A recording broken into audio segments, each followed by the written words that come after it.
My ex-fiancé and his family tried to steal my company, but my revenge left them bankrupt. I, 32, female, was engaged to Mark, 33, male, for 2 years. We had been together for 5 years before that, and I genuinely thought he was the love of my life. We had a beautiful home, 2 dogs, and a shared dream of building a life together. What I didn't know was that Mark and his entire family were meticulously planning to steal everything I had. That I come from a relatively wealthy family, but I've always been determined to make my own way. After graduating with a degree in software engineering, I started my own tech company, developing innovative security solutions for businesses. It was a grind, I won't lie. Many late nights, skipped vacations, and a constant battle for funding and recognition. But I poured my heart and soul into it, and after 7 years, my company, Ex-Fiancé Solutions, was finally thriving. We had secured several major contracts, our valuation was skyrocketing, and we were even looking at an initial public offering in the next year or 2. I was incredibly proud of what I had built. Mark, on the other hand, had a less illustrious career path. He had a business degree but struggled to hold down a job, often blaming bad bosses or unforeseen circumstances. His family, particularly his father, Richard, owned a struggling manufacturing business that had been in their family for generations. They were constantly talking about how hard things were, how the market was changing, and how difficult it was to compete. I always felt a pang of sympathy for them, and often offered advice or even financial assistance when I could, always as a loan, which they rarely repaid. About a year into our engagement, Mark started expressing a keen interest in my business. He'd ask detailed questions about our operations, our clients, our financial projections, and even our intellectual property. I initially saw this as supportive and endearing. He even suggested that he could come work for Ex-Fiancé Solutions, bringing his business acumen to the table. I was hesitant, as I preferred to keep our personal and professional lives separate, but he was persistent. He argued that it would strengthen our bond, give him a purpose, and allow us to build our future together more directly. Against my better judgment, and swayed by his charm and promises of dedication, I eventually agreed to bring him on as a business development manager. Looking back, that was my first critical mistake. From the moment Mark started, he was a whirlwind of activity, but not in a good way. He'd spend hours in meetings, but I rarely saw tangible results. He'd suggest new strategies that felt vague and poorly thought out, and he was constantly trying to access sensitive information, particularly client lists and proprietary algorithms. My senior management team, whom I trusted implicitly, started to express concerns. They noticed discrepancies in his reports, a tendency to bypass established protocols, and a general air of suspicion around his actions. I, however, was still blinded by my love for him. I dismissed their concerns as professional jealousy or a misunderstanding of Mark's innovative approach. I defended him vehemently, which, in hindsight, makes me feel like an absolute fool.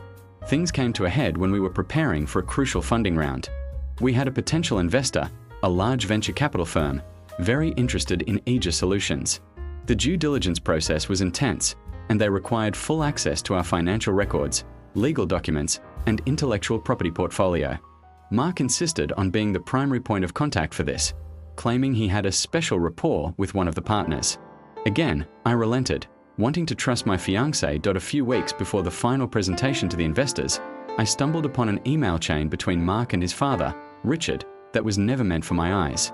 It was a detailed plan, outlining how they intended to use the investors' due diligence process to extract all of Ex-Fiancé Solutions' valuable information.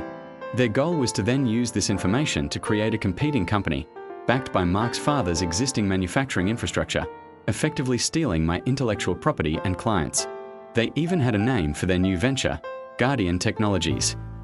My blood ran cold. I reread the emails several times, my hands trembling. It wasn't just Mark, it was his entire family. Richard, Mark's mother, Carol, and even his sister, Sarah, were all involved in this elaborate scheme. They discussed how they would slowly bleed Ex-Fiancé Solutions dry, forcing me out, and then swooping in to take over the market with their stolen technology. They even talked about how they would handle me, suggesting that once they had everything, Mark would simply leave me, citing irreconcilable differences. I felt a profound sense of betrayal, unlike anything I had ever experienced. The person I loved, the person I was planning to marry, was systematically dismantling my life and my life's work. The hurt was physical, a sharp pain in my chest that made it hard to breathe. But beneath the pain, A cold, hard anger began to simmer. They wanted to steal everything from me? They would regret that decision for the rest of their lives that I didn't confront Mark immediately. Instead, I went into hyper-strategic mode. I spent the next few days working from home, feigning a sudden illness. During this time, I secretly backed up every single file, every email, every document related to Mark's activities within Aegis Solutions. I cross-referenced his strategies with the plans laid out in the emails with his father. The evidence was damning and irrefutable that I then contacted my corporate lawyer, a brilliant woman named Evelyn, whom I had trusted with my company's legal affairs since its inception. I told her everything, showing her the mountain of evidence I had gathered. Evelyn was horrified but also impressed by my foresight. She immediately understood the gravity of the situation and began to formulate a legal strategy. Our first step was to discreetly sever all of Mark's access to Aegis Solutions systems and information. I fabricated a technical upgrade that required everyone to reset their passwords and use new security tokens. Mark, none the wiser, complied.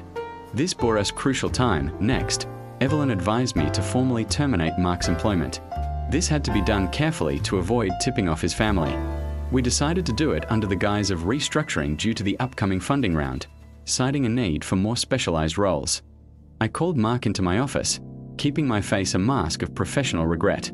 He was furious, of course, but he couldn't openly protest without revealing his true intentions.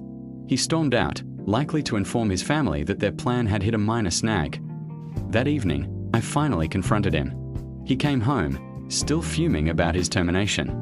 I calmly presented him with the printed emails, neatly organized with highlighted sections. The color drained from his face as he read them. His bluster dissolved into stuttering excuses and pathetic denials. He tried to claim it was a misunderstanding, a joke, even that I had fabricated the emails. But the evidence was too overwhelming that I looked at him, truly looked at him, and saw a stranger. All the love, all the trust, all the shared dreams evaporated in that moment. "Get out," I said, my voice barely a whisper, yet laced with an iron will. "Get out of my house, get out of my life, and never, ever contact me again." He tried to argue, to plead, but I stood firm. I had already arranged for a locksmith to change the locks immediately, and a security team to ensure he didn't try anything drastic. He eventually gathered a few of his belongings and left, his face a mixture of shock and dawning panic. The next day, Evelyn filed a massive lawsuit against Mark, Richard, Carol, and Sarah for corporate espionage, theft of intellectual property, breach of contract, and conspiracy to defraud. We also filed for a restraining order against all of them, preventing them from contacting me or any of my employees, and from coming within a certain distance of my home or offices. The news hit them like a freight train. They had been so confident, so smug in their perceived cleverness. They never imagined I would discover their plot, let alone retaliate with such force. Their manufacturing business, already on shaky ground, was now facing immense legal fees and the specter of public scandal. The lawsuit was brutal. Evelyn and her team were relentless. We had a mountain of evidence, not just the emails, but also logs of Mark accessing sensitive data, suspicious financial transactions, and even testimonials from my senior management team detailing his questionable behavior. Richard, Mark's father, tried to claim ignorance, stating he had no idea about Mark's intentions.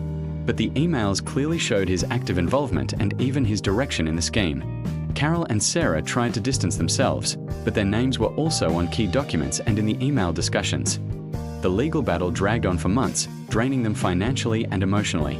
Their reputation was in tatters. Potential clients for their Guardian Technologies venture, upon learning of the lawsuit, quickly backed away. No one wanted to be associated with a company built on stolen intellectual property. Meanwhile, Aegis Solutions thrived. The venture capital firm, initially concerned by the legal drama, was reassured by the swift and decisive action I had taken. They saw it not as a weakness, but as a testament to my leadership and my unwavering commitment to protecting my company. We secured the funding, and our market share continued to grow.